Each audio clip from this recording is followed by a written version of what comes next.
Let's start with our topic, that is saga design pattern. And in this session, I am going to cover only the orchestration based saga. We have the other one also, that is choreography. We will include it into the another session. So let's start with the knowledge etiquette first. Punctuality. We should join the session 5 minutes before so that we can conclude on time. Feedbacks are very necessary because they obviously they motivate presenter and it will be very helpful for the presenter. Silent mode, keep your devices in silent mode, and if it is any emergency you can drop off. And also please avoid disturbance. Moving forward, we will first cover the agenda.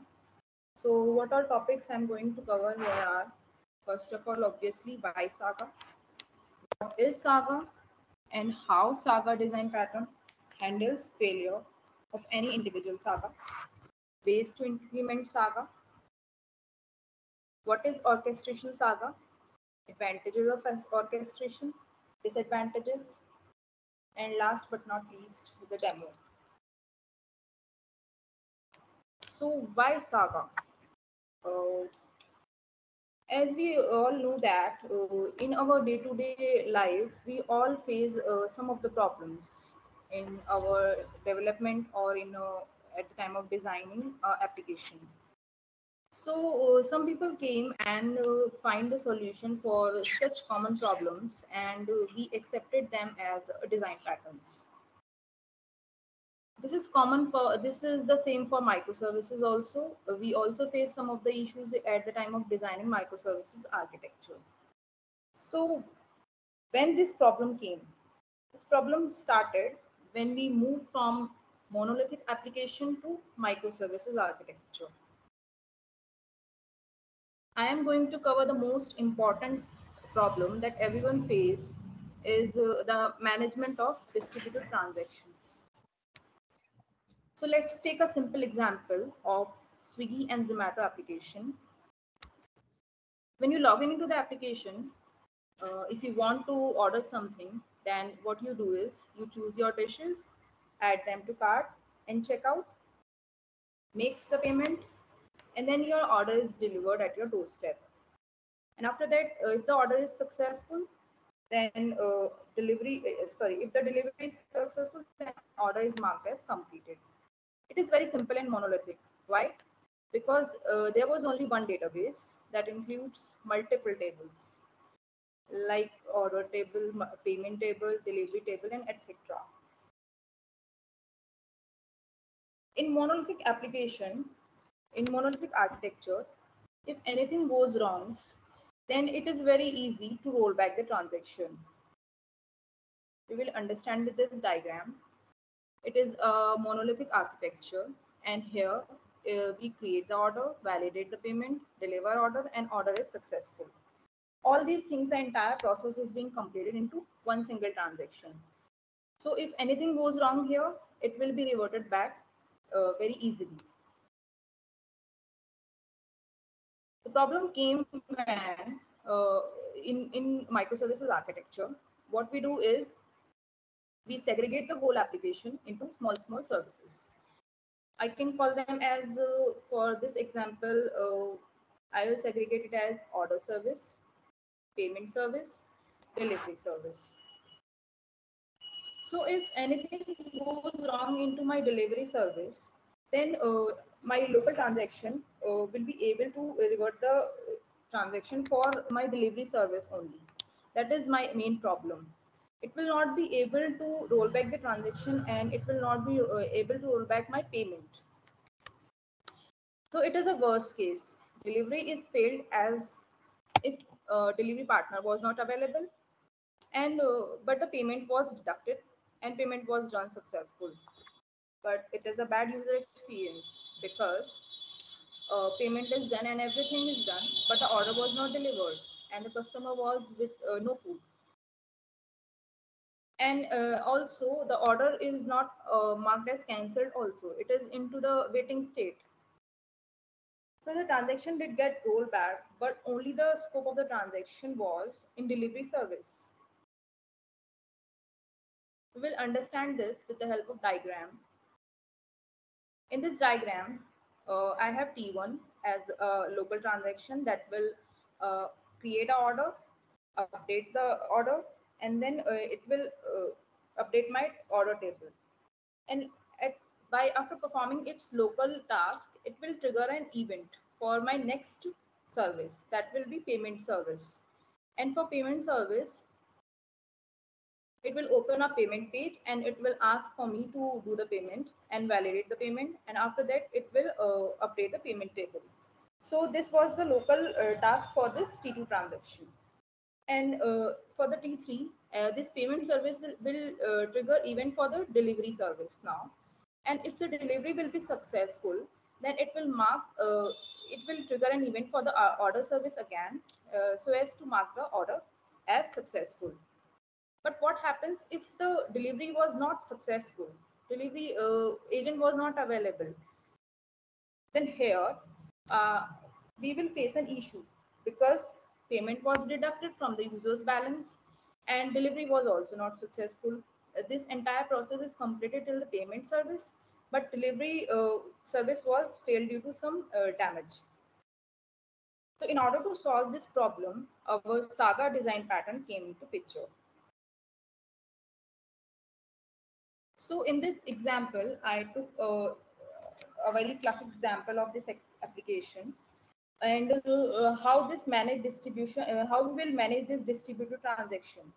If I talk about the distributed transaction, a transaction which spans across multiple services, as I have shown in the diagram, this transaction is spanning to the different services. It is not a single transaction. This transaction is rotating between the many of the microservices. So how we will manage this transaction? We'll do it with the help of Saga. So now what is Saga? According to the definition, a saga is a sequence of local transactions. With the help of this diagram, in this diagram, what all saga is? This T1 is first saga, T2 is second saga, T3 is fourth saga, third saga, and T4 is fourth saga. So there are four sagas here, and each saga is responsible to perform their local task as well as they will trigger an event for the next sequential service. So basically, Saga has two tasks. One is update the current microservice and make required changes into the tables.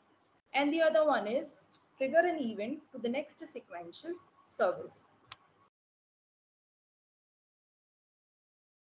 Now the question comes, how Saga will handle the failure if any of the individual Saga fails? How it will handle? We will understand with this diagram.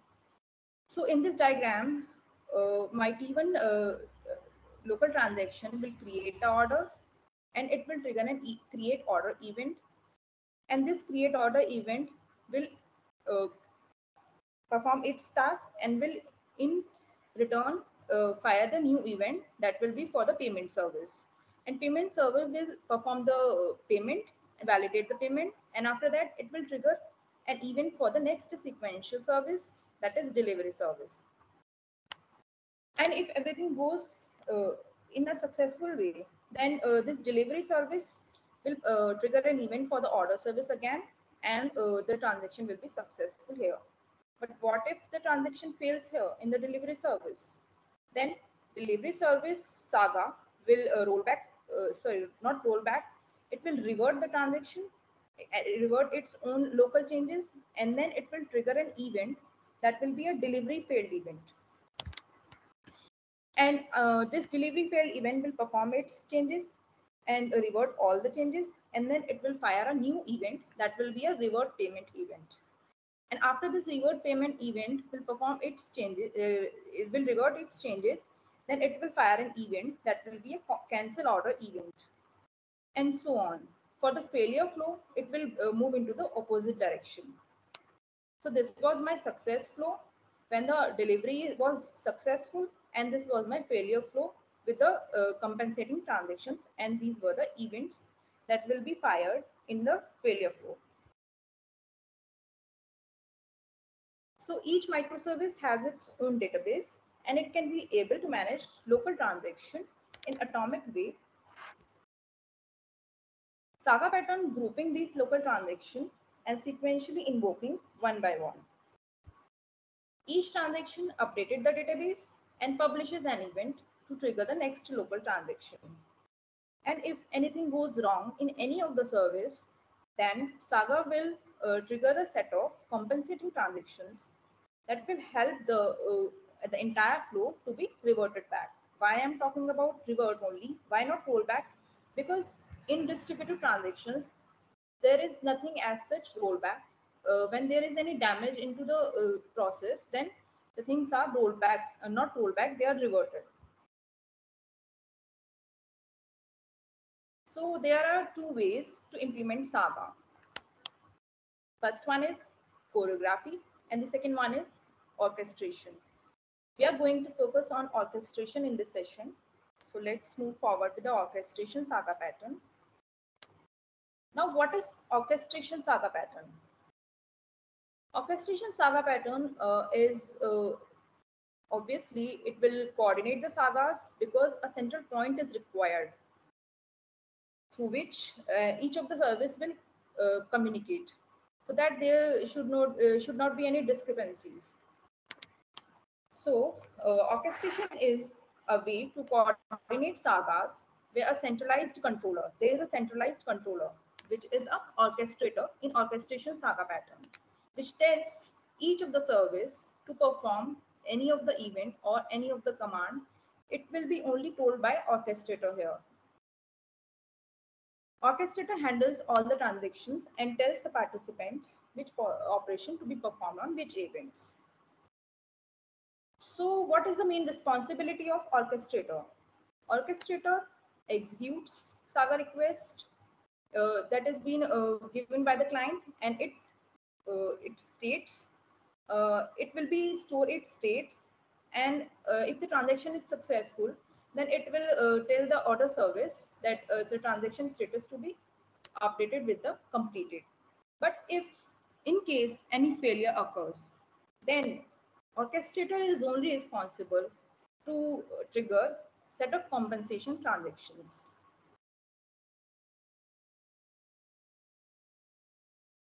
We will understand this with the help of diagram. In this diagram, there is only a single point of contact for all of the services. This is an orchestrator. This orchestrator is sitting here to tell each of the service which event to fire and which event that this service will have to perform any task. And in case any of the failure occurs, if suppose a failure occurs in payment service, then orchestrator is only responsible to pass compensation transactions for payment service to perform. Now comes advantages of orchestration saga pattern. If I talk about advantages, orchestration saga pattern is very helpful when there are many participants. And in between, if we have to add any new participant, then it is very easy to handle with the orchestration saga pattern. And in orchestration saga pattern, there is no cyclic dependency because orchestrator is only going to tell services to perform the events and not services will come to orchestrator to tell orchestrator that you have to do this for me. Only the orchestrator is the only owner to give the events to services. Saga participants don't need to know about the commands for other participants. There is a clearer separation of concerns simplifies business logic.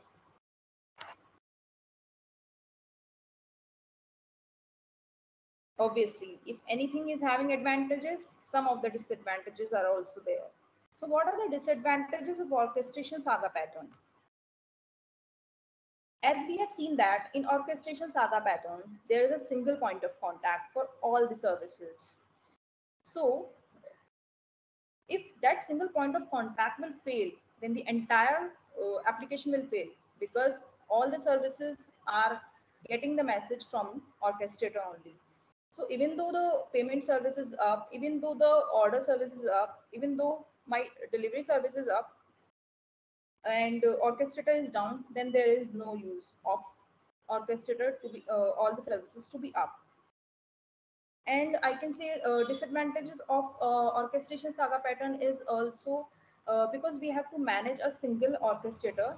We have to write a component that will be a common for all the services, and it will require some more complexities of design, and we have to write a coordination logic for that orchestrator.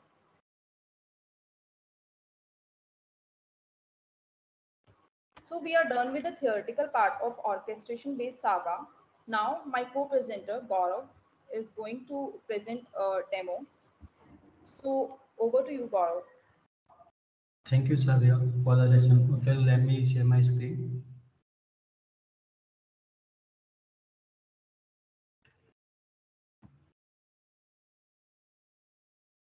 I hope you are able to see my screen.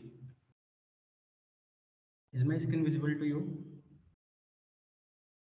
Yes, Gaurav. Okay, let's start with the demonstration part of the orchestration-based saga. First you have to install the Axon server in your local machine. So I have installed the Axon server. Now we have to start the Axon server.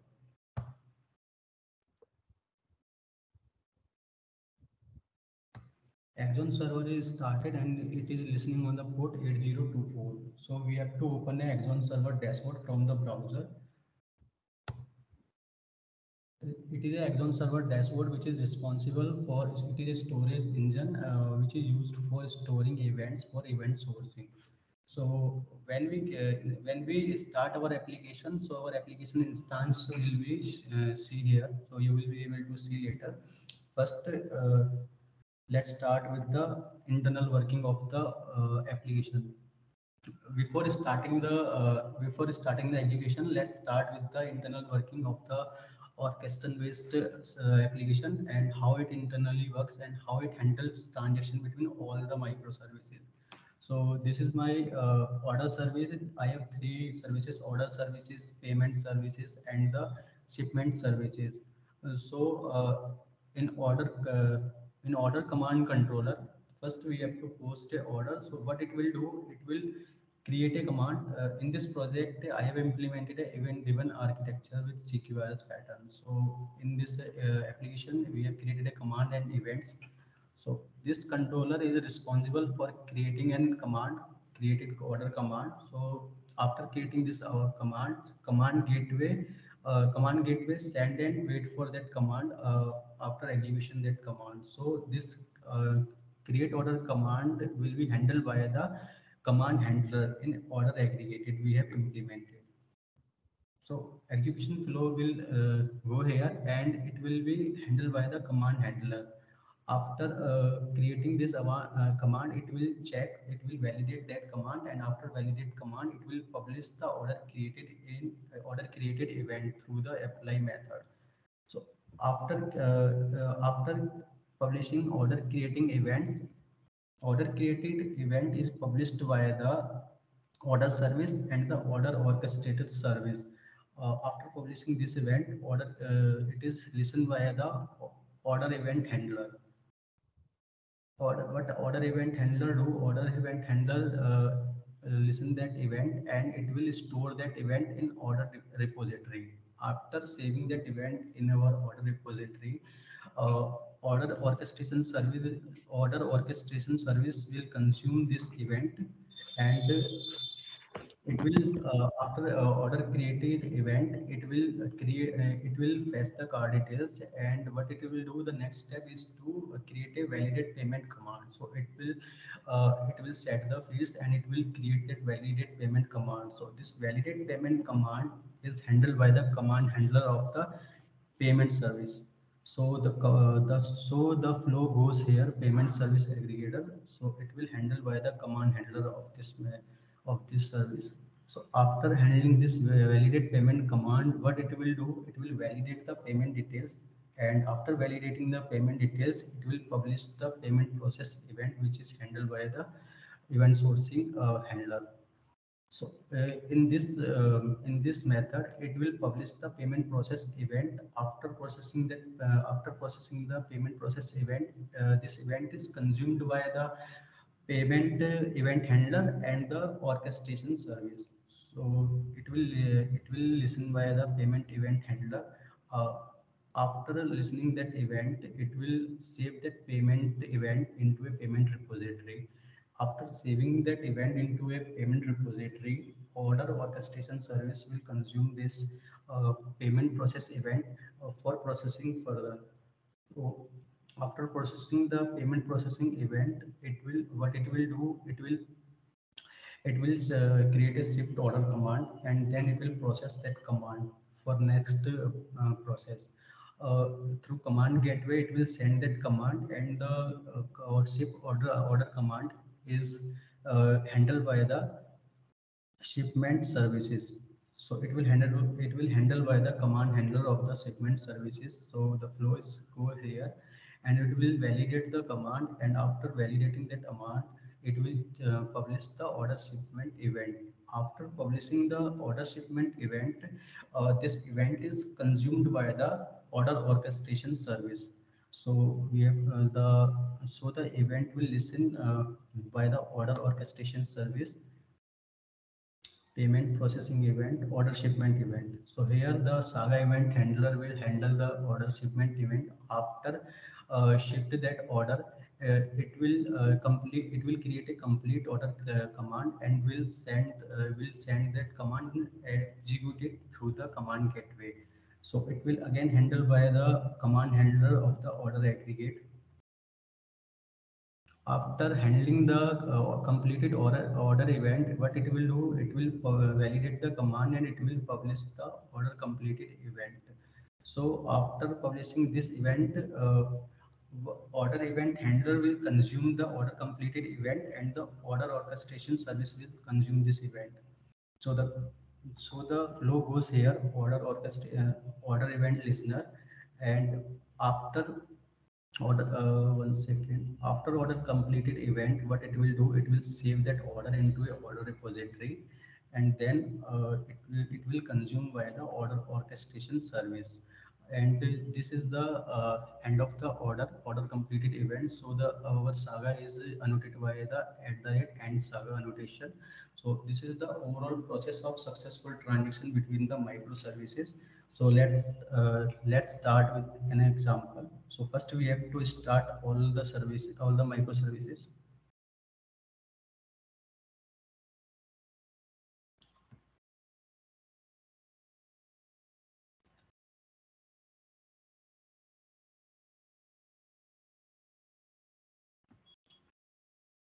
All three of microservices has been started. So let's post an order through Postman.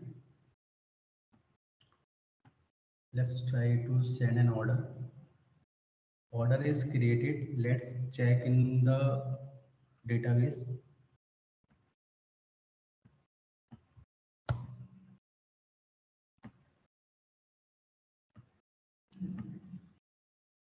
You can see the order is created and it is approved, and we will also see the payment.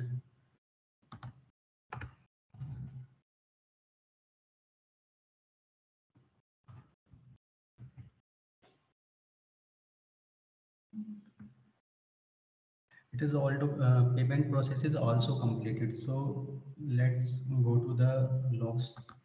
Let's check the steps in the saga. Order orchestration service is responsible for processing the transaction between the microservices. So it is creating a order created event, payment process event, order shipped event, and order completed event.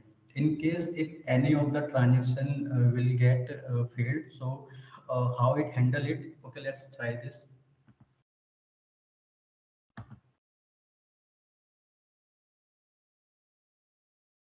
Let's uncomment the code and try to restart the order service.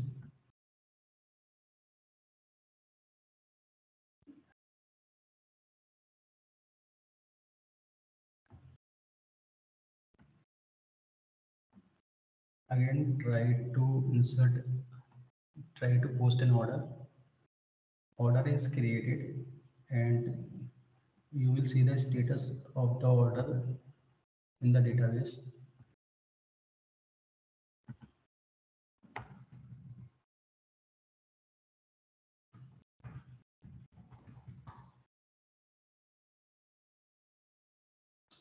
Order is cancelled, payment is cancelled. So you will see the logs in the service. So you will see the order created event, then payment process event. Payment is cancelled by the compensation transaction. So the compensation transaction will handle this. So it call the payment cancel event and then order cancel event. So this is the overall process which is handled by the order orchestration service. It's done from my side. If you guys have any questions, you can ask.